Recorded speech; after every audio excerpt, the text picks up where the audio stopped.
list this fight as the one which really reintroduced all of us to toe-to-toe, mano-a-mano. Hell of a fight. I just was in the locker room of both fighters. Of course, lots of celebration in Leo's locker room, but it was a tough fight, and you can see it on his face. And he'll be here. And then I was in Abner's locker room. There's a lot of disappointment, but I tried to cheer him up as much as I could. He's a hell of a fighter. I think tonight he gave it his all. I think it was a close fight. Abner is just one of those fighters which is must-see TV. You can't miss it, and there's going to be another night for him. So while we wait for, and then of course the Trout fight as well. Trout and Charlo, they left already.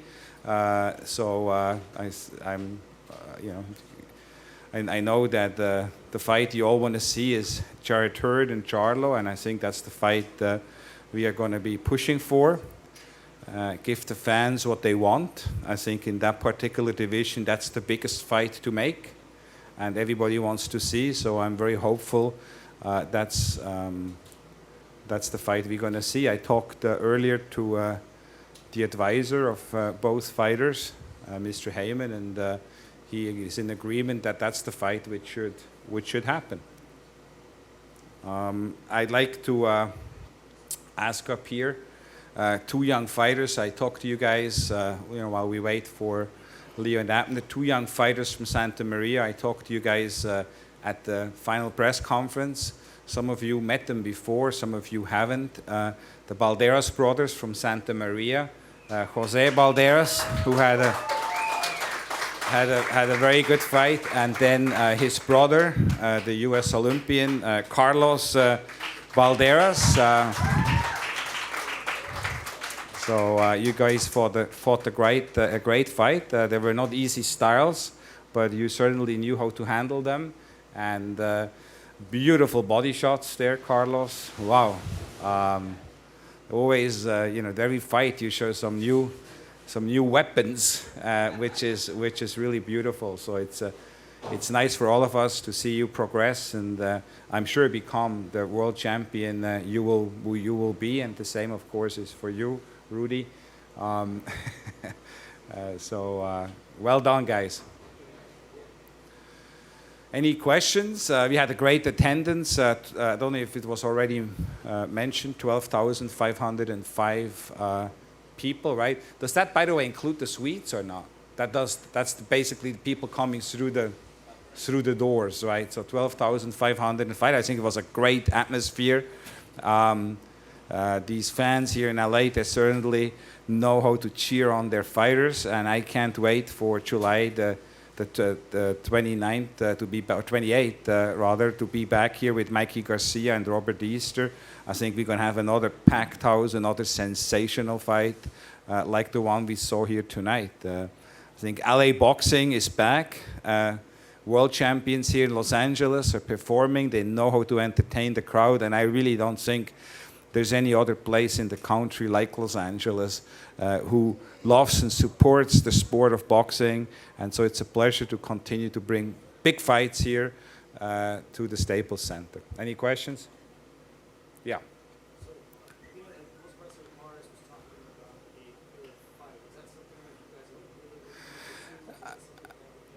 I was talking to Abner as well, and I told him, well, I think what we need to do is we need to take a little step back and just reflect on what happened. I think this was a grueling fight for both guys, by the way.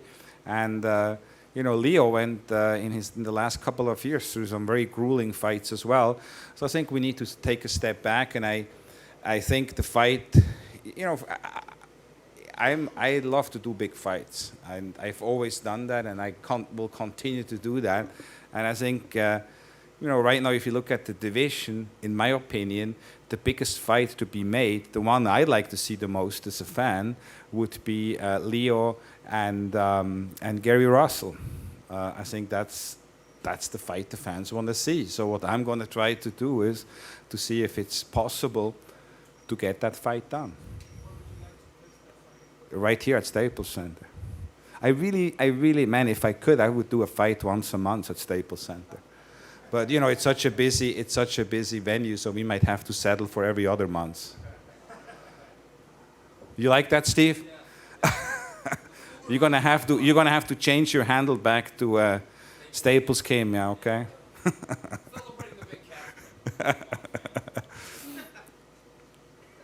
Yes. How do you guys feel about the attendance tonight? I know there was a Dodgers game tonight, but it's a little bit less than what they did last time, a little over 15,000, I think. I think actually it was very close. I think it was 12,800 or something like that. So it was pretty much the same. But you know what I believe in is I believe that the prices were a bit higher, so the gross and the net gate will be substantially higher than the first one. I'm not a big fan of comping tickets, so I really like to sell tickets because it's a slippery slope. Once you start giving away large numbers of tickets, the next time people are going to expect it. But when you don't do it, then they know they're going to have, if they want to go to the fight, they're going to have to buy. And so, so I'm very happy with the turnout. I'm extremely happy with the gate here. I'm sure it's going to be well over $1 million. And, you know, you need to, you know, some people said, well, maybe the ring sides were a bit too expensive and so on. Well, okay, but, you know, we have to show the world that we can generate big gates here in Los Angeles as well. Because if we can't, then the big fights won't come here. They will go to other places where they can generate big gates. So we have to really, you know, build up LA, not only as a fight town for smaller fights, but a fight town for the big fights. And by that, I need the help of all of you from the media, and I need the help from all the fight fans to support the fights and come out and buy tickets and not wait to see if they get comps. Because I can tell you, with Ringstar being a promoter, they'll be waiting for a long time. I do not believe, and I never did, whether it comes to tickets or whether if it comes to TV as well, I believe, you know, you charge. The World Boxing Super Series in the 140-pound division is set from before today. Is there going to be American TV for that one? Yes. I know you're going to ask me which one, and I'm not going to tell you. Because I can't. No, but there will be TV, and it's going to be a loaded tournament on the 140 and in the 118. So I can't wait. I mean, fingers crossed, there is an outside. I mean, you're going to have 2 or 3 world champions in each divisions, but there is an outside possibility to potentially have.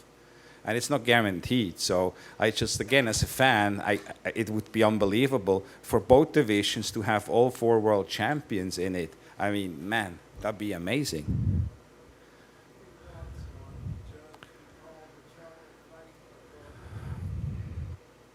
Yeah, I was surprised. I mean, that's all I can say. So I don't know which one it was. I don't know the guy, but I think that was not the right card. But it happens in boxing, unfortunately. And I think as long as we're going to be in boxing, we're always going to have once in a while those crazy cards. And I just hope that it's going to become less and less as the judges are going to be held more responsible for turning in cards which really don't properly reflect the fight.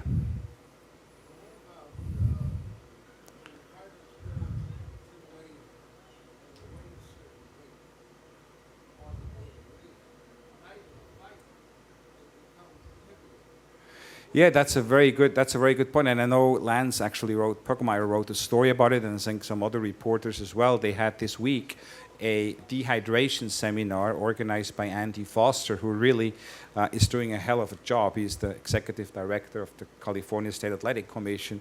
And to change that, because there's some studies they made which shows that in some cases, a fighter gained like 20% or something like that, or over 20% in weight from the weigh-in to the night of the fight. I mean, that's dangerous, and that's got to stop. And all 4 heads of the sanctioning organizations were in Los Angeles earlier this week, and were meeting with the commission, and I'm sure they're going to come up with the right protocol to avoid that. And maybe it's going to be day of fight weigh-ins, and you can only add so much weight, and if not, there will be substantial penalties or fines and so on involved. But again, you have to sort of like put that in perspective as well, because if somebody gains more and the day of the fight, what are you going to do? Cancel the event? And people flew in and they bought tickets, and I mean, how fair is it to the other guy who didn't do anything wrong, let alone all the other guys who are on the card? So you have to do something about it, but you really have to reflect on it. What is the best way to go about it? Why do you think the crowd reacted so viciously to Charles Abner's win? Didn't do anything disrespectful. It wasn't a terrible fight. Well, that's a great question, and I have, I think, the perfect answer to it. It reminded me about Floyd Mayweather. They usually reacted to him the same way. And, in boxing, we have great champions. We have many champions, but we have very few fighters who are able to evoke those kind of emotions in people. Man, the whole Staples Center was booing it. And that's really happened at Floyd fights. And then as Floyd, did more fights and showed how talented and what he is and how great he is, the cheers started to get louder and the boos started to get lower and less. And so I think you're going to see that with the Charlos as well. I mean, they are bigger than life personalities. And in boxing, we need that, we need that. We need personality like that. I mean, I see it with some of my own family members. They say, since Floyd retired, the Charlos are really our favorite fighters now. Because, they have attitude. They bring more than just boxing to the game. They bring personality, and I think that's great. Yes.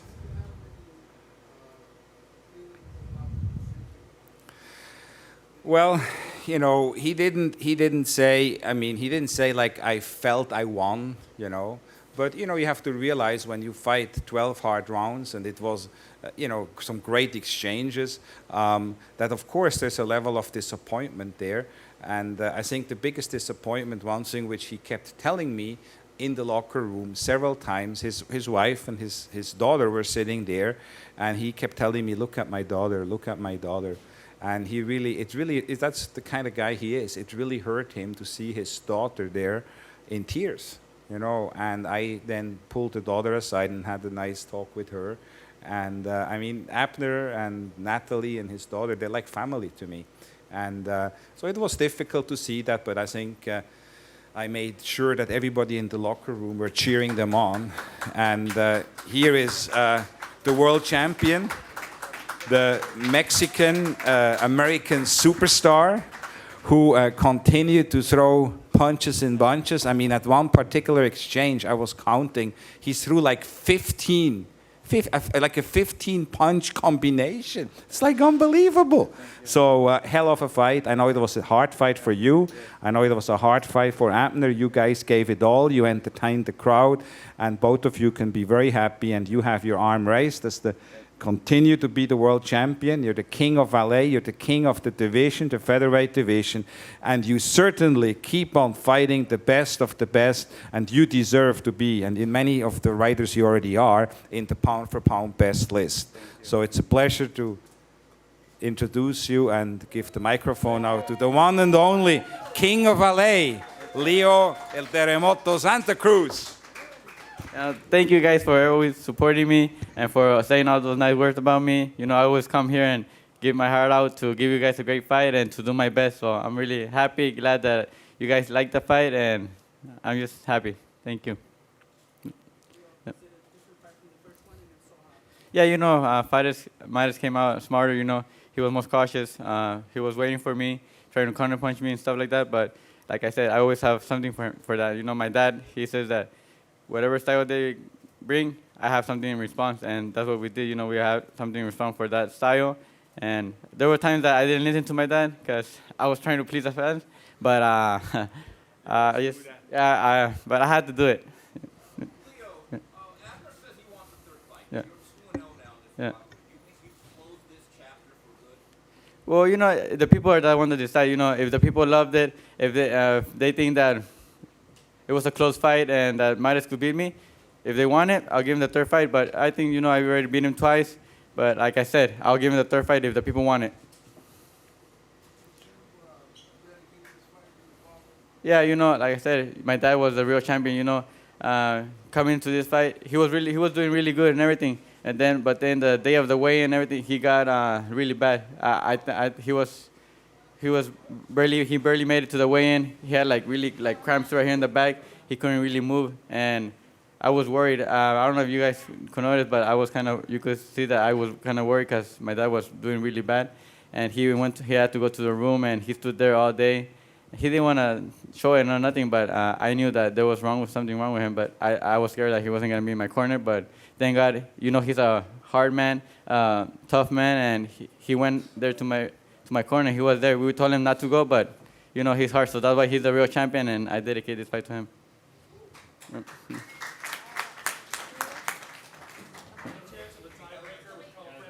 Yeah, of course.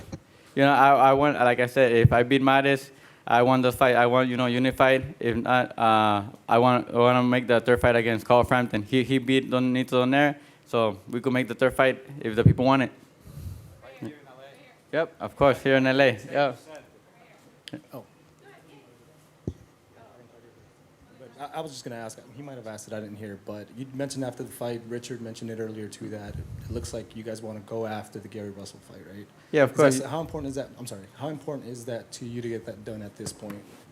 You know, I want to beat the best. You know, and Russell is one of the champions. Oscar Valdez, another champion. Welsh, he has beat Lee Selby. So any unification against any of those champions, you know, I'm up for it. I want to prove I'm one of the best, and to do that, I have to fight the champions, unified, and hopefully win all those titles. But you know, the promoter, or sometimes the fights can't happen, so we have to move to another fight. But whoever they make the fight, I'm ready.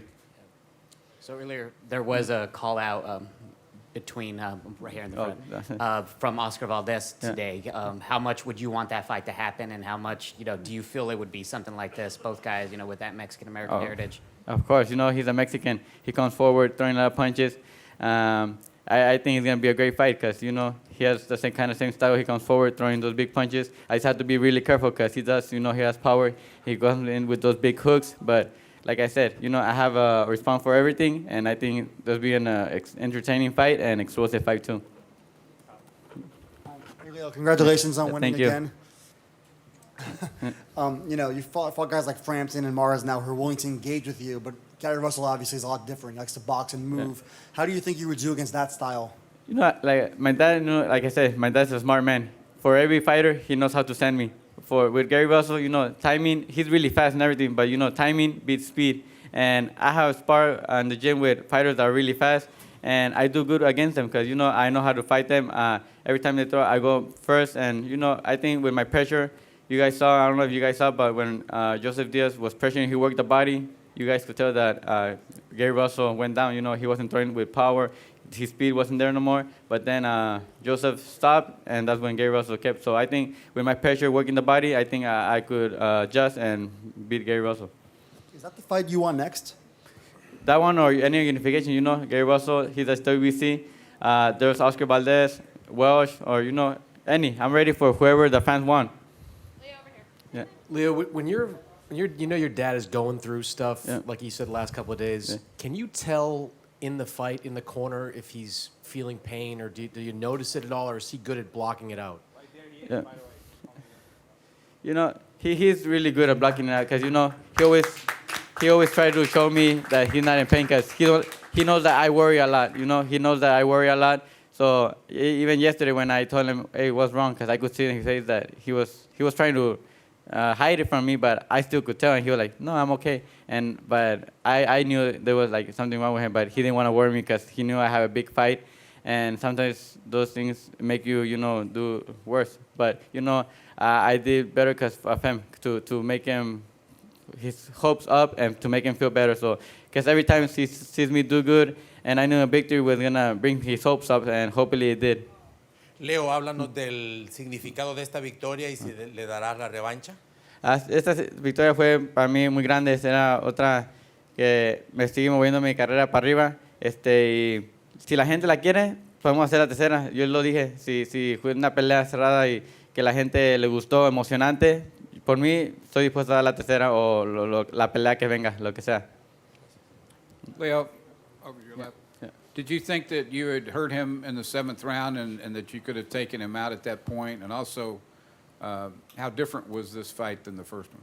You know, like I said, I was going to be smarter. I was, trying to, for him to come in and I'll step back and I'll use my reach more.